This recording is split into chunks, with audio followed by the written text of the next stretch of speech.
warm. And we are in a nice air-conditioned building. Thank you so much for being here. I'm one of the leadership members, Robert Lippman, along with Rob, Barry, Julie, and Christy, the awesome Coalition Power Team. That's who we are. If this is your first time at the Coalition, just want to let you know that the Coalition is based on providing an educational platform, opportunities for advocacy, sharing of resources, and just being able to connect with each other. There's nothing greater for the purpose that we're here is to serve and find better outcomes for those disenfranchised and experiencing homelessness. So thank you guys so much for what you do. Thank you so much for taking the time to be here once a month to learn on things that are happening in our community. I work at Providence Community Clinic over on the corner of 2nd Brown. We're a walking clinic, and part of one of the traditions at Providence is we like to start off larger meetings with a reflection. Reflections can vary, but mine are, if you haven't been to the Coalition before, mine are generally geared towards Providence's mission, to be expression of God's healing love, witnessed through the ministry of Jesus, steadfast. Providence tries their best to be steadfast in serving all, especially those who are poor and vulnerable. And so today, or this week, as I provide this reflection, I was really thinking a lot about the political landscape that we're going into. This political landscape of these next few months can, a lot of times this population group gets targeted, right, for campaign purposes. And it goes both ways, both sides. But today's reflection, I really thought a lot about this week about relinquishing control. Relinquishing control over circumstances that we have no control over. And specifically even our tendency to be in control. And for those of you who don't know, I generally provide a reflection based off the guy mentioned in Providence's mission. And it's relinquishing control is so important because we all have neural networks in our brain and develop thinking patterns that we have. And in order to develop new neural pathways, it's important us to have new experiences. New experiences develop new thinking patterns. And it's easier said than done. Because with those new experiences comes an opportunity to relinquish control over your standard way of thinking. Which leads me to a story about this guy mentioned in Providence Mission. But before I jump into that story, I want to give a little context to this story. And the context meaning one of the cast members in this story, his name is Peter. He's an awesome, my middle name is Peter, for those of you who don't know. I was named after this guy, and which kind of technically makes me famous. I still don't know if it's a good thing that my middle name is after Peter, the apostle, but they build statues of him and call him the saint, so I think I'm there's hope. So Peter, he has this moment of control. And relinquishing control. This guy mentioned in Providence Mission was known for saying, come follow me. And so at this point, this guy named Peter, he relinquishes his control. His occupation was being a fisherman. And so he would drop his nets down. That was his version of giving up control to that circumstance to follow this guy for the next 3 years. And in that moment, he gives up any goals that he has, any personal occupation, dreams, endeavors, and drops his nets to the ground and follows this guy. But he also has another version of control in the form of a sword, which leads me 3 years down the road to this story in this garden when this man who's mentioned in Providence's mission was betrayed. And so these soldiers come to collect and arrest this man. And they get down, they're armed with weapons, and Peter, he packs a sword for this trip. He's thinking things have been going so good. And in this moment, these guards, or this man who's mentioned Providence's mission, goes up to these guards and says, "Who are you looking for?" And they say, "Jesus of Nazareth." And he says, "I am he." And immediately the guards, it's a pretty radical story, they drop to the ground and they get up, "Oh, are you okay?" And we'll help each other up and say, who are you looking for? "Well, Jesus, and I am he." And so, he says, leave my followers alone and take me. Take me. So he gets up and starts going. But in this moment, Peter takes out his sword, and being the fisherman that he is, poor Peter, he was probably aiming for the head, but misses and lops off one of the soldiers' ears, right? And in that moment, the guy mentioned Providence and mission says, "Stop.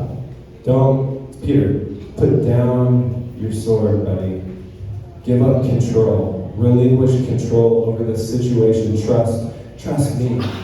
And he puts down his sword. But I want us to focus, when I was reflecting on this week, I want us to focus on that moment where he takes out his sword. Because right now, Peter creates this narrative of us versus them.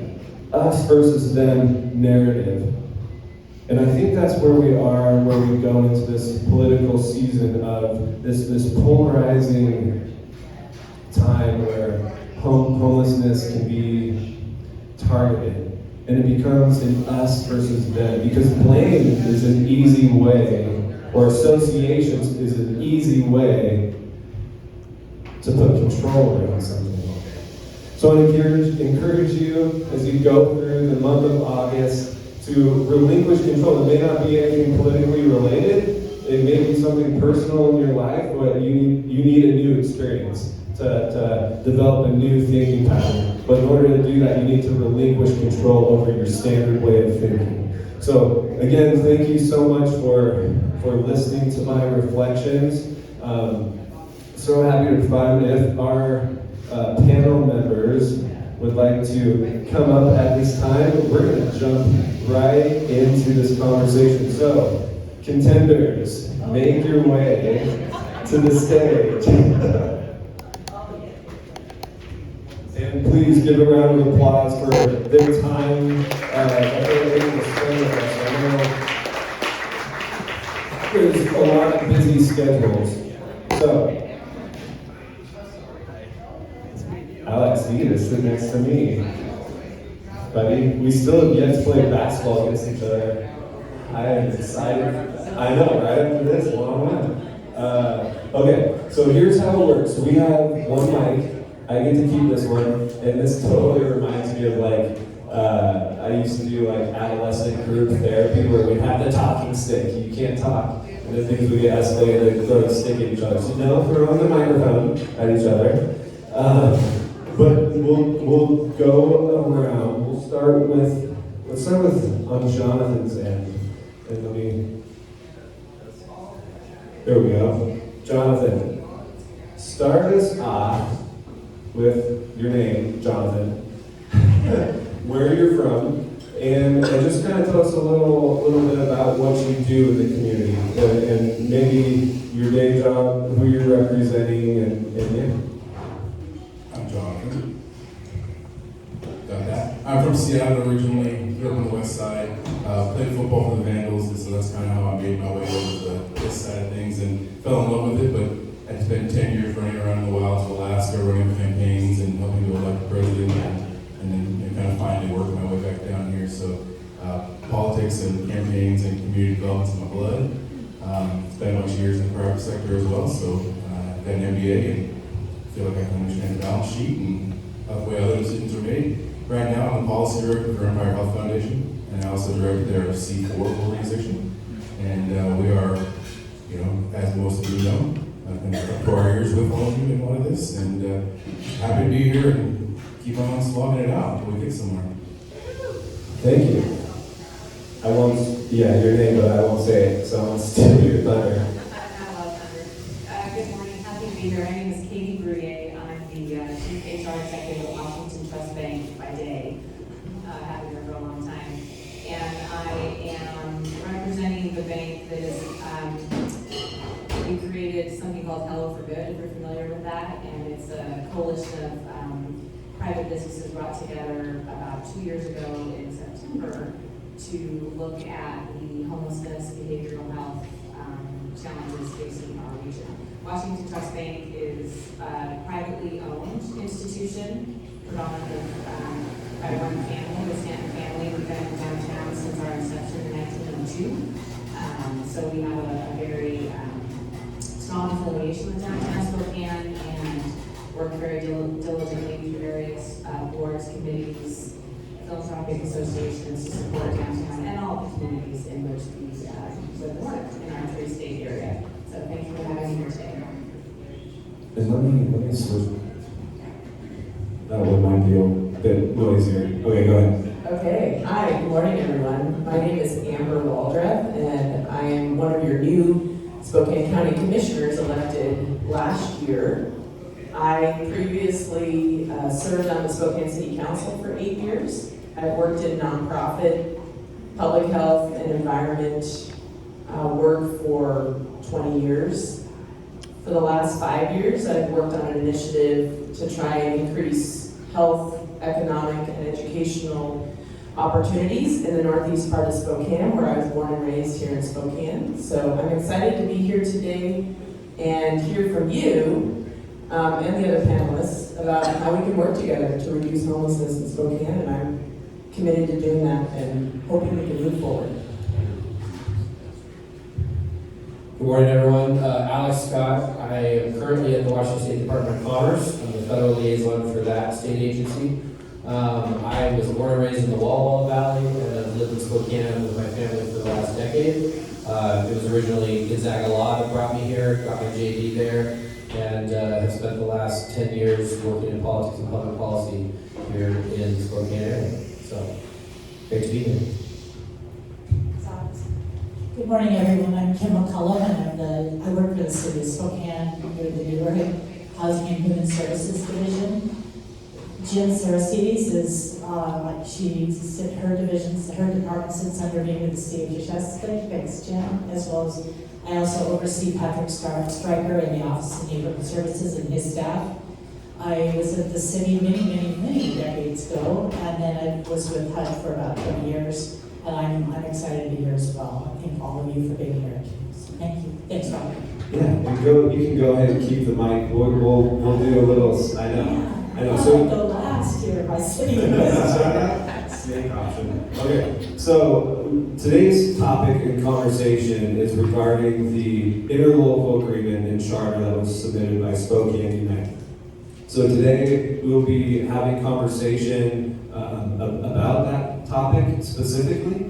Each panel member, panelists have different perspectives and associated with that charter and interlocal agreement that was submitted. And so we're just gonna dive right in. So Kim, if you could give us kind of an overview of kind of the CHHS, I guess, role within this, how it will impact CHHS, and along with that, what is the buy-in with the CHH staff, given that the current agreement that's out there is to basically consume the overhead of that department, those working in the field. What is that like, kind of hearing those conversations happen around you?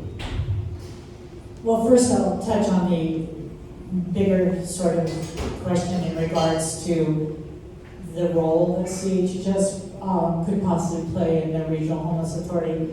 And I only say possibly because that's still being fleshed out with the team of Gavin, Teresa, and Rick. Much like the legal services department, legal department, the finance department, CHHS has been asked to, in the future, work with the team to be able to provide a lot of funding data as well as also the homeless data. And probably some other things that will flush out during that time. The work will entail things like changing of the not changing the contracts themselves, because a lot of us, as you know, the HUD contracts as well as the Department of Commerce contracts are, their dates stay the same, and often the subject matter stays the same, but changing, if changing the names over from maybe the city of Spokane to the Regional Homeless Authority. So that's kind of that in a nutshell, so to speak, right now. I do not want to speak for the CHH staff, but for me, I know that just like all of you in this room, which I appreciate all the different conversations from the Continuing Care Board, to the Homeless Coalition, to the CHH Board, as well as all of you have really stated your desires to make it successful, but also all of your questions. And I think the CHS staff, sorry about that, also has all those questions. And the reason I can't really address what that means yet is because Gavin and Teresa and Ray will be coming and joining Jen Saracides and her managers and staff, really sitting down and talking about what this is going to look like, what their timeline is, what are they being asked to do, as well as moving forward. That CHHS team, I'm so honored to be part of that team because they keep their heads down, they work hard, they're all relatively new, but they're fast learners.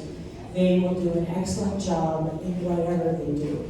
So like I said, I'm sorry, I'm not comfortable enough to really speak for them, but I will say, of course, they have concerns, but I think once we all have the opportunity to visit, they will feel more, they'll know what their request to do is. So we all look forward to those conversations. So thank you. Thank you. Alex, what do you feel like is the role of Washington State Department of Commerce as this PDA is being developed? What role does Commerce play in this? And are there any concerns, or is this green, just go, don't let perfection get in the way of progress? What's kind of the mindset of Commerce, would you say? So obviously Commerce is a funder, and as many of you in this room know, Commerce's work funding projects in the housing and homelessness space in Spokane specifically, just kind of in the current era, goes back at least about 20 years. And that's true in every county around the state. It's very much Commerce's policy to sort of be agnostic to what the local arrangements are.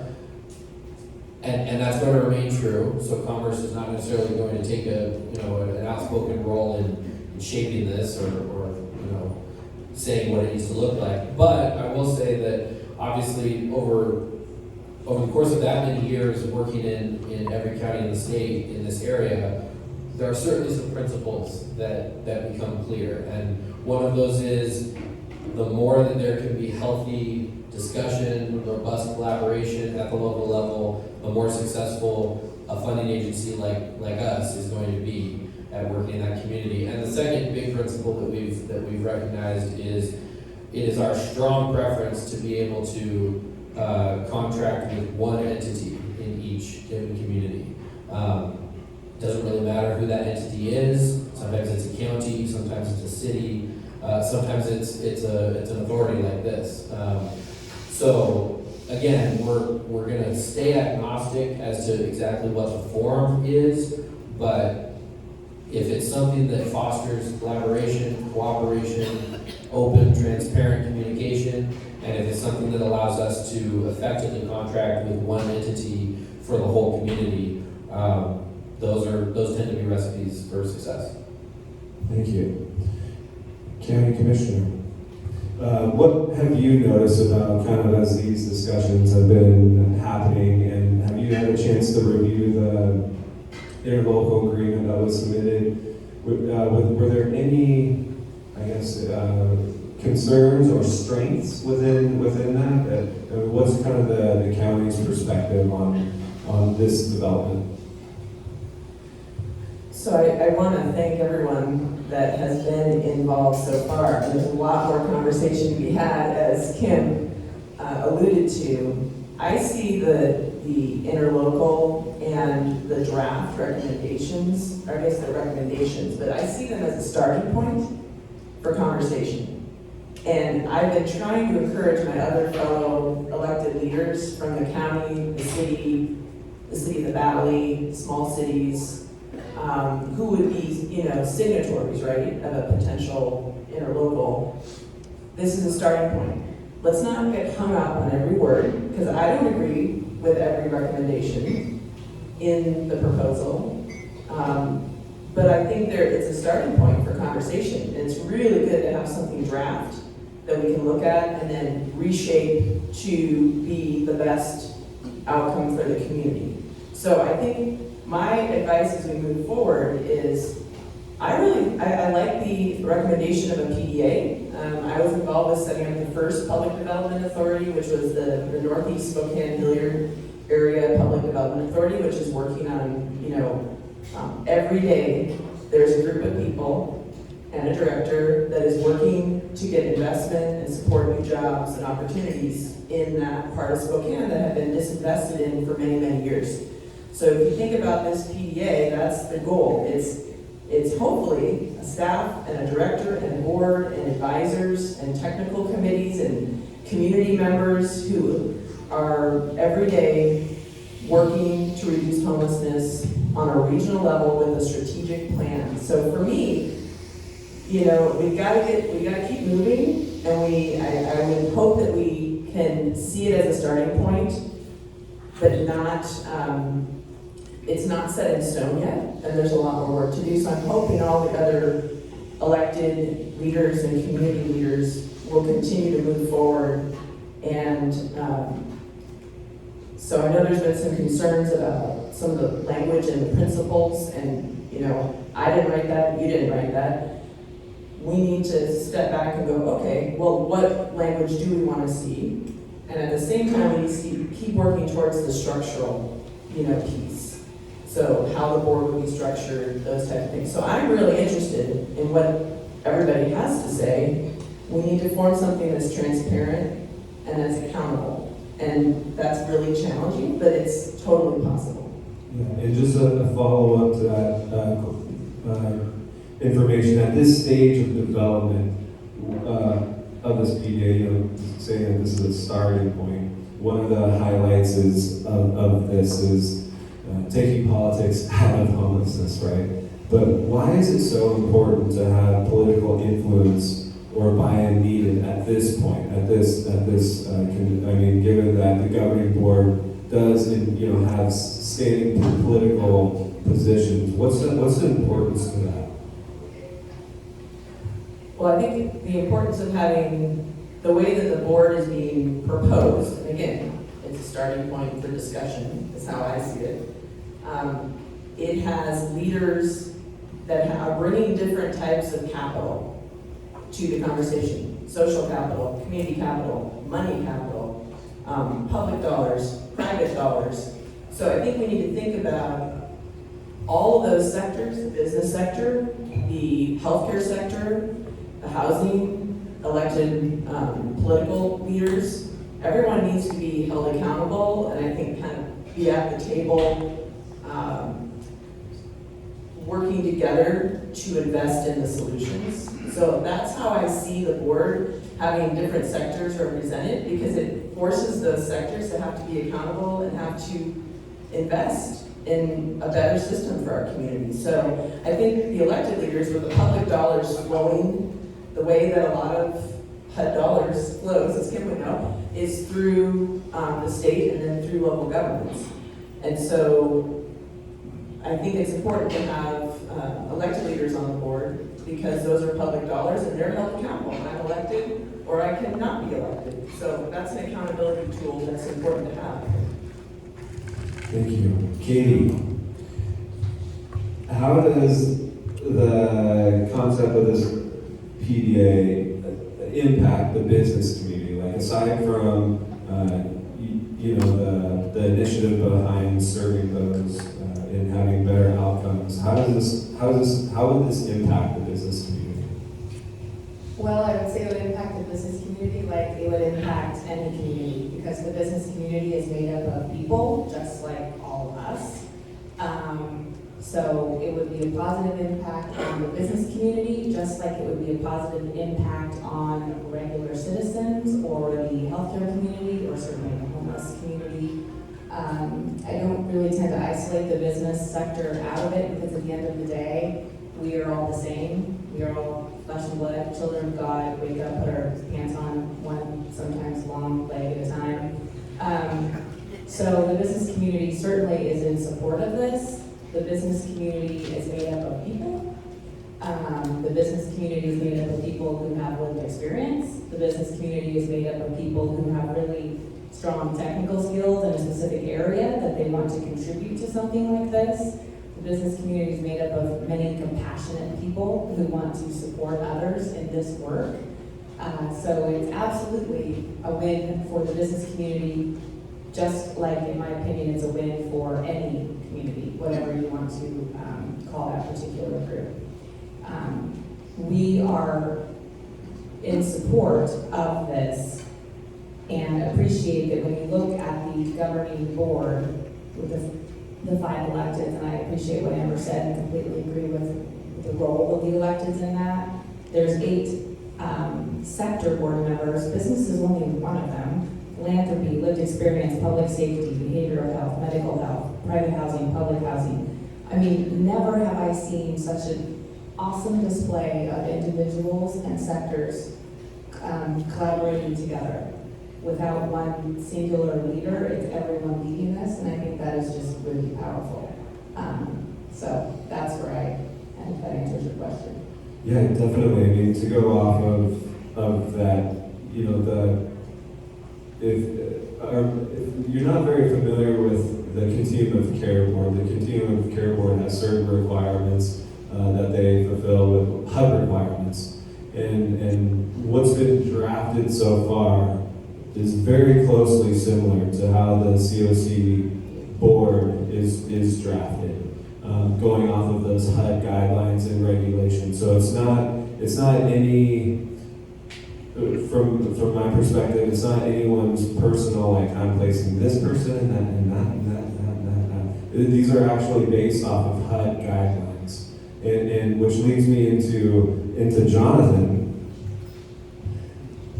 talking about board government and you know, Experience Matters group that was formulated for frontline workers. What were, from that meeting, the initial meeting from Experience Matters, what were some kind of highlights from that meeting regarding the board structure, or maybe even the need for an advisory committee to that governing board? You know, and the leader of that advisory committee board being on that governing board, representing the voice aside from the individual's lived experience being a board. So, yeah, what were some highlights from Experience Matters? Thank you. I think first of all, one of the things that Experience Matters, the reason we put everybody in that room is that we recognize that the experience of folks who have been on the streets, who have been right beside them while they've been on the streets, helping them get into homes, that's the sort of leadership that we actually need to solve the problem, because in the end, this city is full of folks that sit in rooms, write great things, give directives and hope it gets done, and a lot of times things don't get done, right? We believe that if you build something with people that have the experience at the center, and then you build all the supports around that, you're not gonna lose the core of what is most important, and that is the people and the process that make our community better and stronger. So I would say that, you know, and I can't speak for all the service providers. I am not, most of us, we're not service providers, and there should be some up here to speak for themselves. You are, there we go, right? Come on, bro. So I think there's 3 things that come to mind. One is the pace of this process. The second is that we need to make progress. And the third is that we need to really focus on rebuilding and building more trust. So I think pace, progress, and trust are the 3 things that really stick in my mind. The pace is moving a little fast, right? You've seen it, some of you have seen the movie Everything Everywhere All at Once. This is kind of like that, it feels like, right? We're trying to just get everything done all at once and not recognizing that our community has to be moving with us, which means taking one step at a time sometimes. And having the trust that we built along the way to get us where we need to go. And then the progress, I think also, given that we're asking so many folks to come to the table and really collaborate and work together, we really need to put some wins on the board to build the trust that will allow us to make the harder decisions and to really reallocate power. A lot of this is really an exercise in like how do we move power around in this community, like who's got it and who gets to keep it. So I think that in naming that and acknowledging that is really important. Yes, and with that, so with the you mentioned power, right? This concept of power.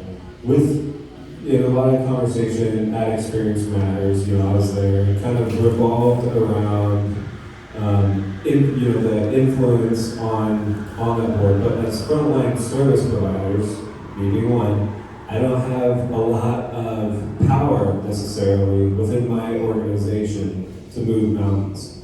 Moving mountains meaning within the healthcare system, it's if there's Providence, of course our clinic is part of the community benefit, but typically if it doesn't produce revenue, it's hard to get the resources that we need at our clinic, right? And to go off of that, so with this 13 or potentially 14 member board, do those need to be individuals with influential power, not necessarily frontline service members, but do those need to be individuals with power that can move those mountains, that can flex? I think the simple answer is yes.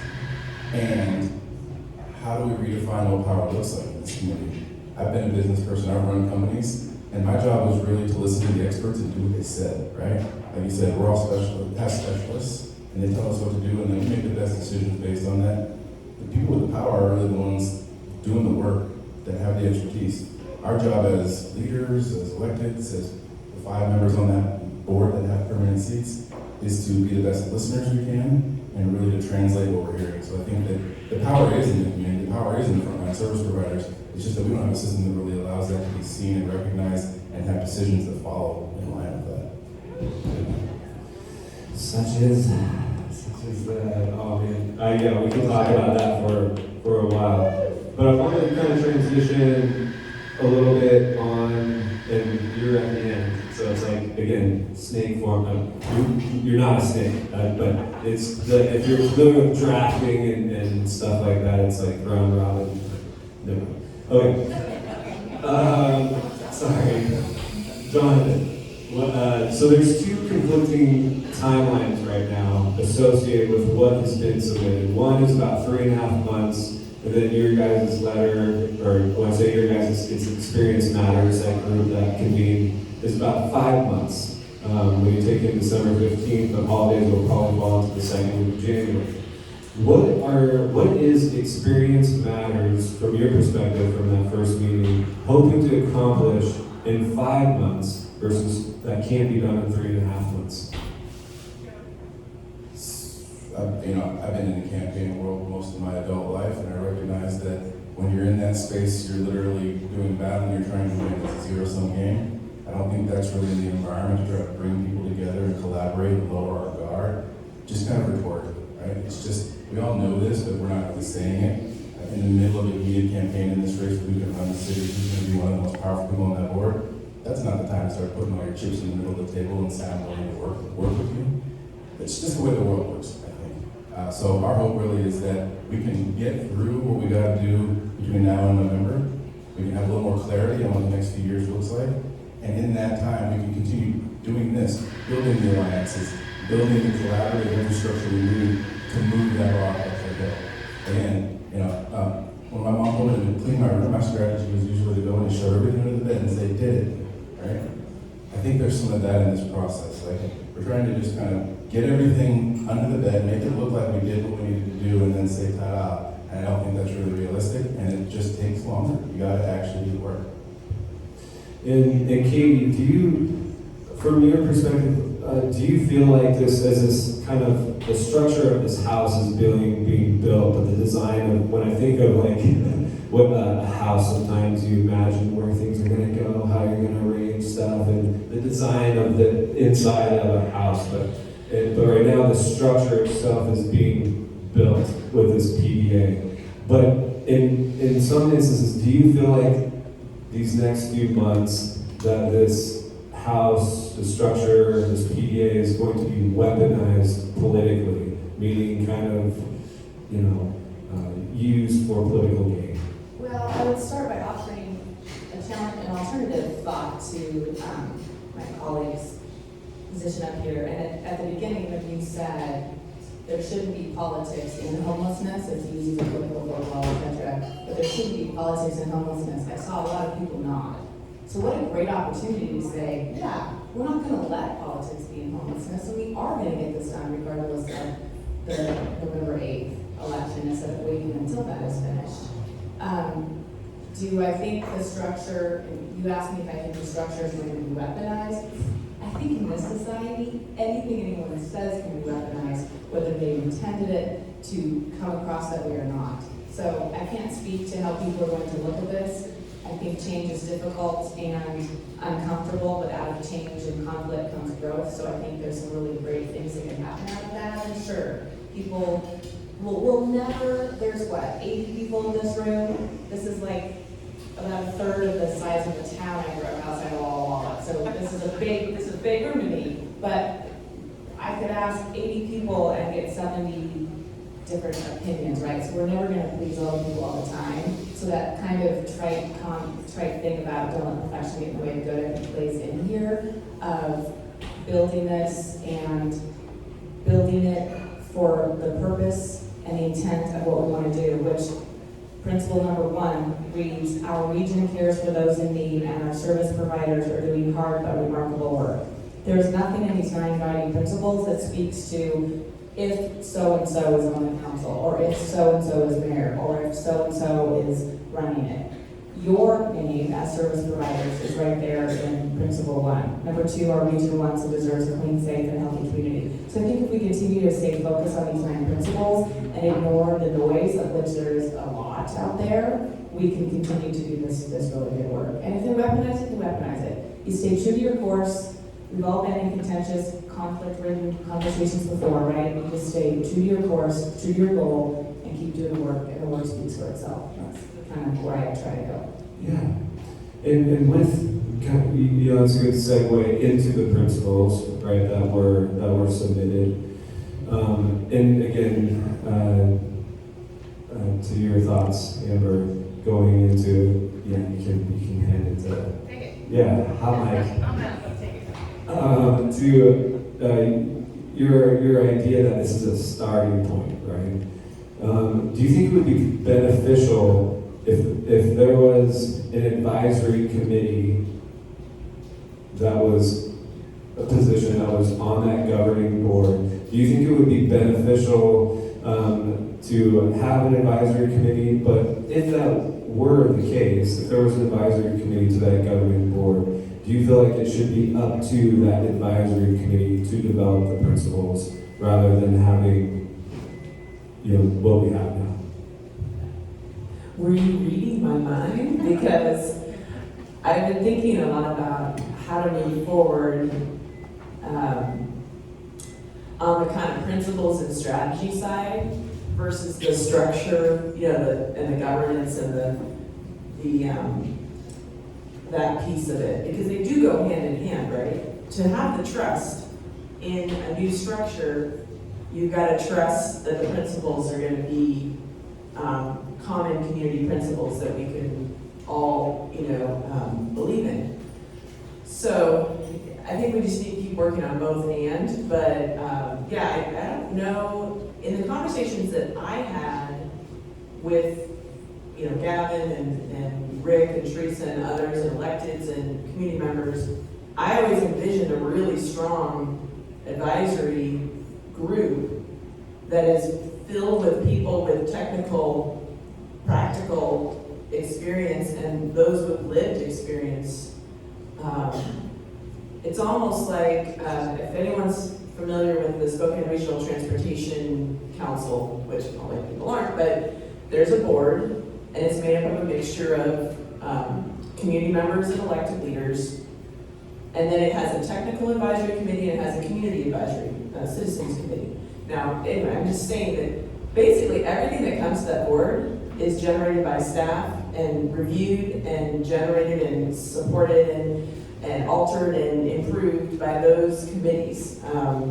So I've always seen that to be essential. If we don't have that, I don't know how this will work.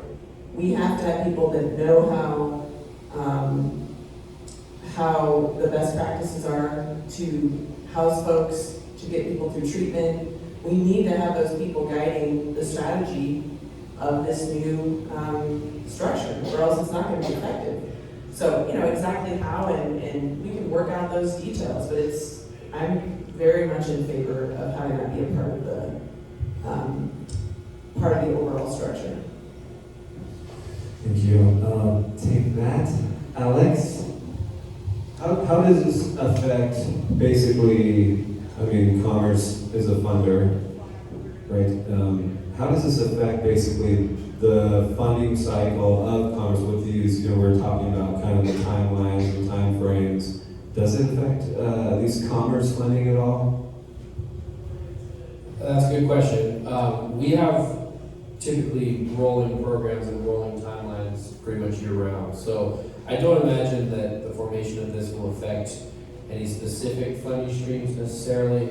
I will just echo some of what's been said here. I think that from a Commerce perspective, we very much agree that governance is the most important piece, as we've seen different efforts at this kind of thing around the state.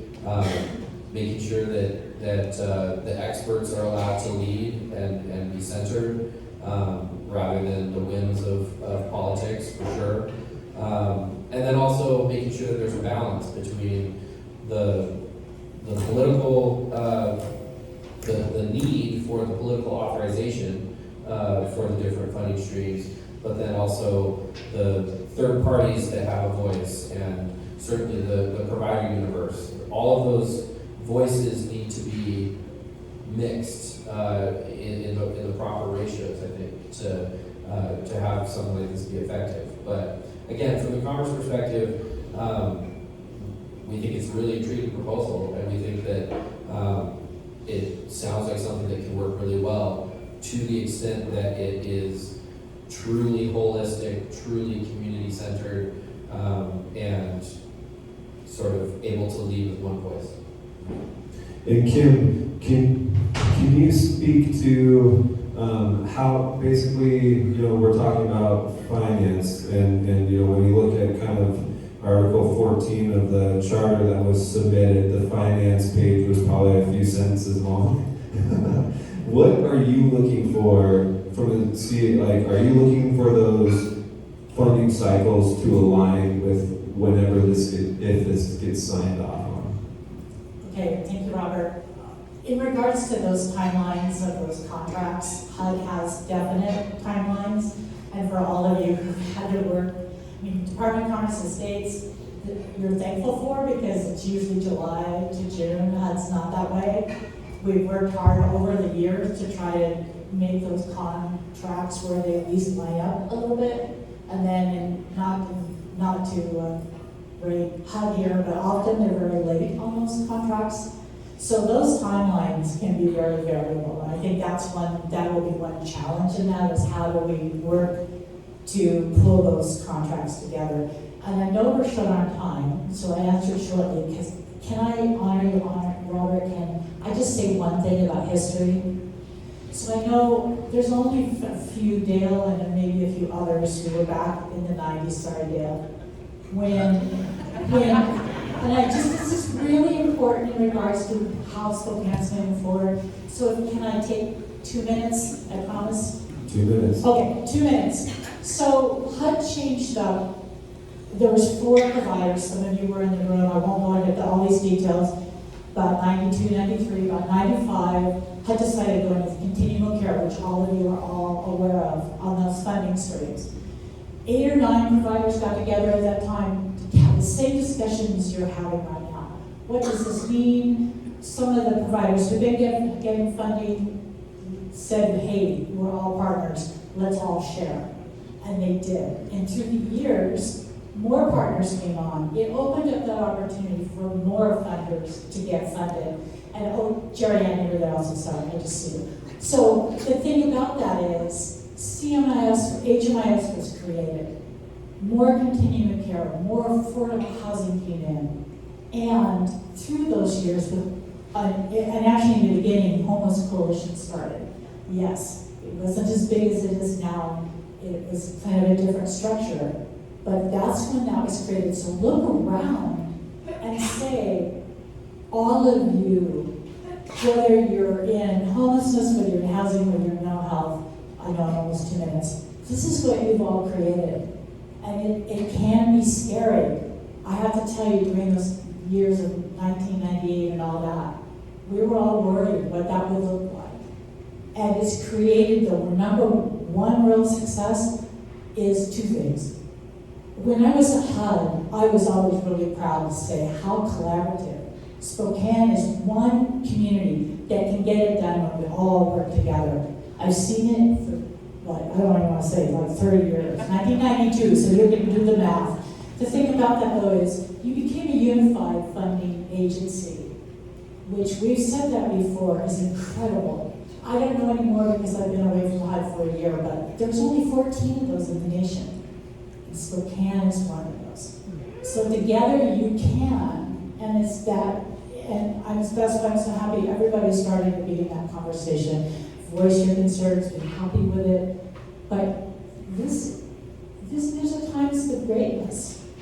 And I think all of us together, so anyway, sorry, so long time. Spokane. Yes, so last question, and we're gonna go kind of all the way around, but I'm gonna jump out there and you guys will have time to answer questions, or to ask questions. So given this idea of a PDA, right, and as things progress and we start getting closer to finding a resolution to a lot of concerns that are happening, are you in favor of the development of this? I'm always in favor of an opportunity to look at for change and for finding a lot of different ways to house those that aren't housed and to provide adequate services for the needs of that individual. So yes. Alex? I'm going to hedge a little bit, but yes, Commerce is in favor of anything in any community in the state that can make the process more transparent, more smooth, and more coordinated. So to the extent that this gets us there, yes. I believe that we need to keep moving forward for this, for a regional entity. You know, I think a PDA is a good structure to start with. And I just think we need to keep working towards transparency, accountability, and equity in whatever we build. But I truly believe when we have an entity where all the funds can go through, where there's leadership and strategy that is regional, we will have a bigger impact. I've seen it in other transportation and in other areas for Spokane, so I really believe that we can do that here. Is that a yes? Yes. Okay, sorry, I can't just answer with one word. Yes. And Jonathan, and excuse me, I'm gonna get ready for the questions.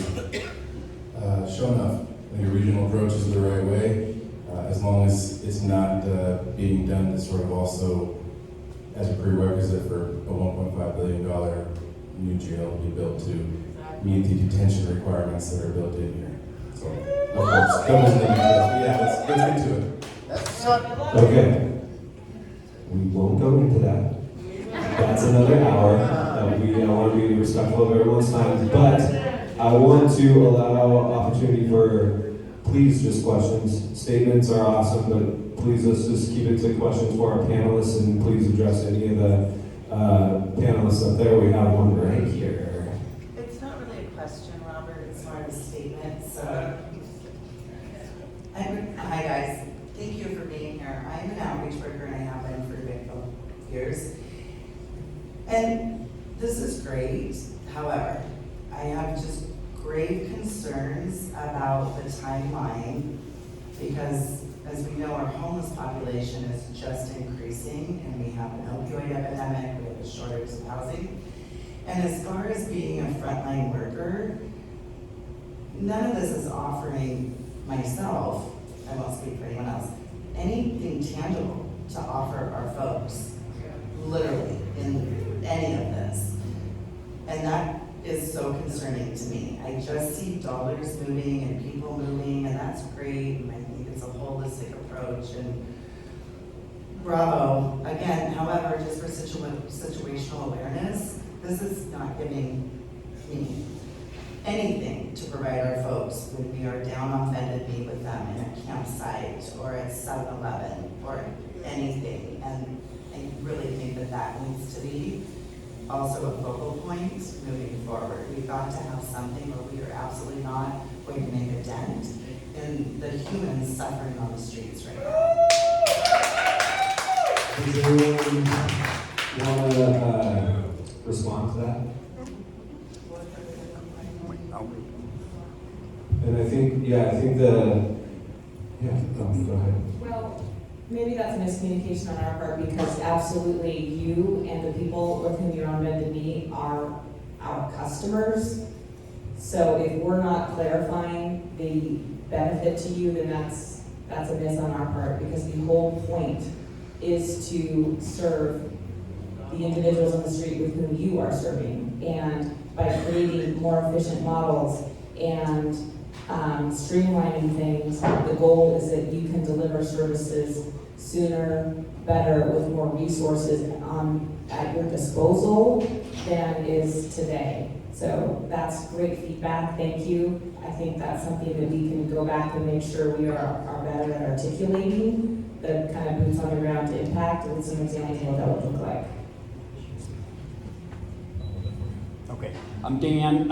You guys went to great political risk here. You said how you felt about this initiative. And I would love for those of us here, a pretty well-educated group, here's my question to all of you to raise your hands one way or another. How many here are for staying with the original timeline as it was declared? How many in this room are in favor of the original timeline? Oh, it's October, Gavin? October 15th. Okay. How many are in favor of sticking with that? How many are opposed? So I think we need to also add context. It's just a straw. to This that, is right? a straw poll. Let me add it then, Ron. This is just a straw poll. These people up here, they're looking at the hands. They want the sense of the Homeless Coalition. And obviously, you know, raising your hand is that you could change your opinion later. But I just thought they might find that useful because they certainly did a good job for us. Yes, and I want to put context into that is that timeline is geared towards continuing on developing findings and hearing more voices, and that time frame of October 15th.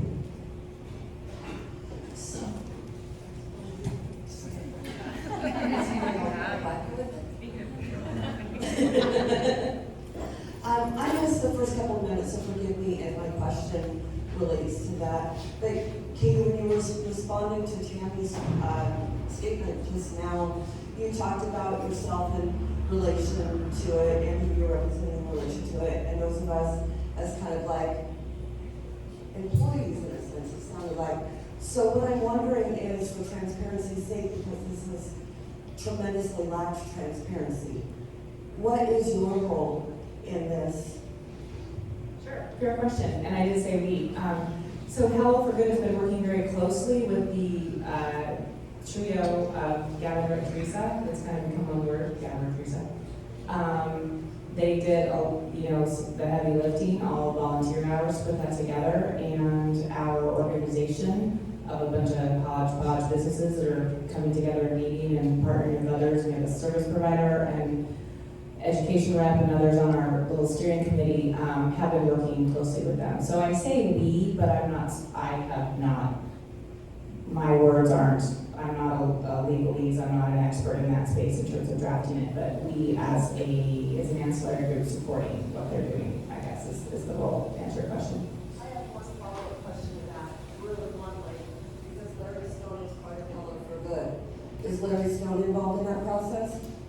Larry Stone joined Hello for Good when we created that group in September of 21, almost 2 years ago next month.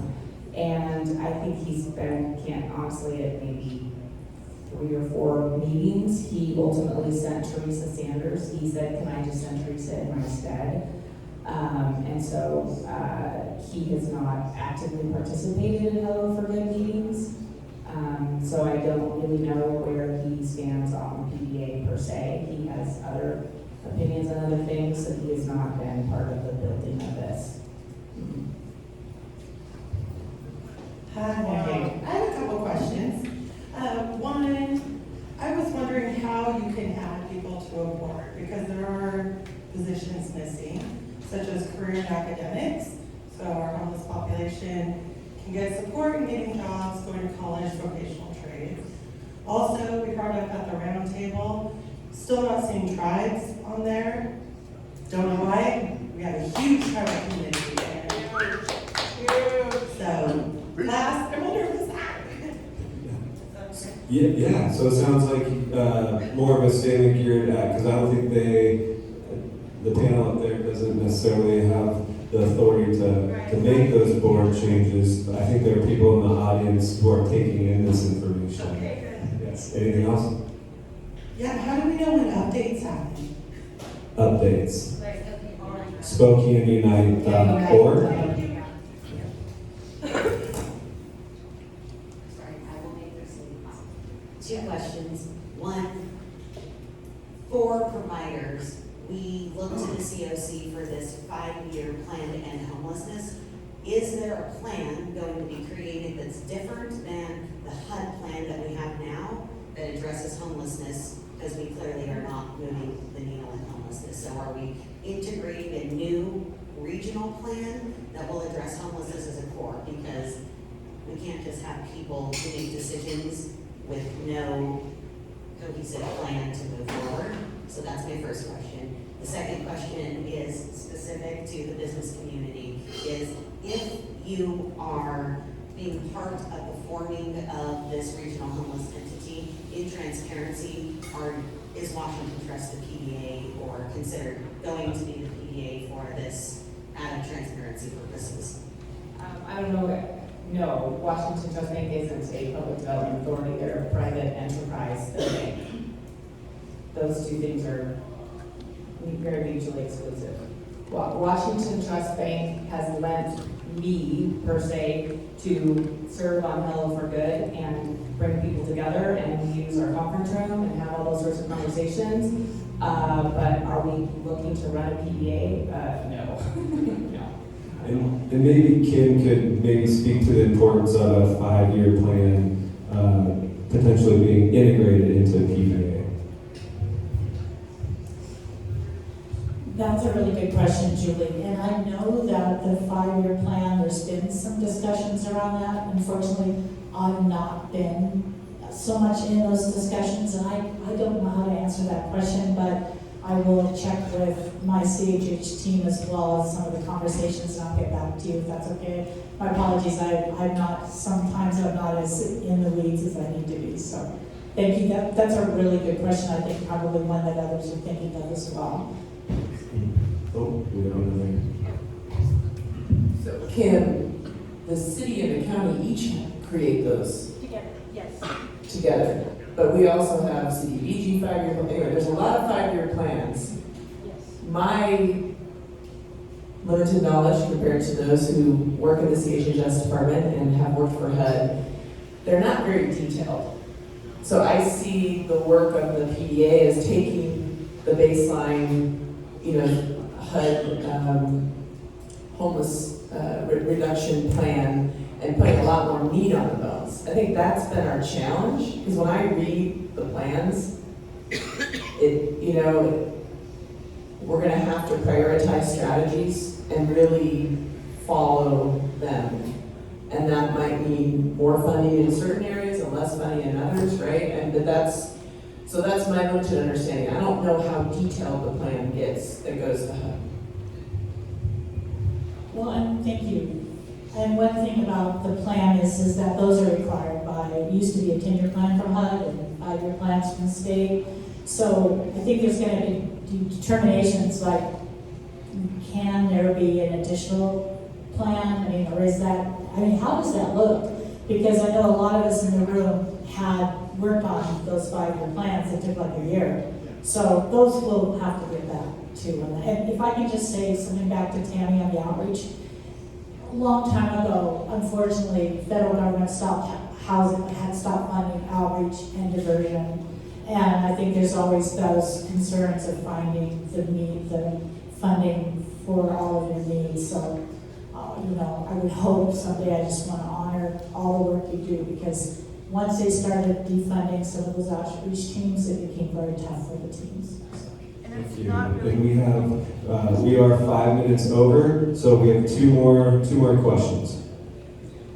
My first thing is a comment, as you mentioned, maybe there's leadership from Spokane United in the group, so my comment is around when they had the June 28th meeting, somebody actually with the experience walked in for those who were there, so I think that was really powerful in terms of making sure that there's diversity in who is involved in the planning and leadership of this.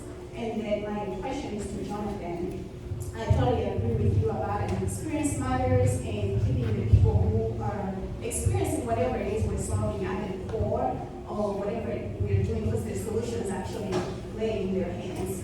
So this experience matters. Is it a group that's meeting regularly, and how can people get involved? Because I think that's something that needs to be spread for like everything that we're doing in this community.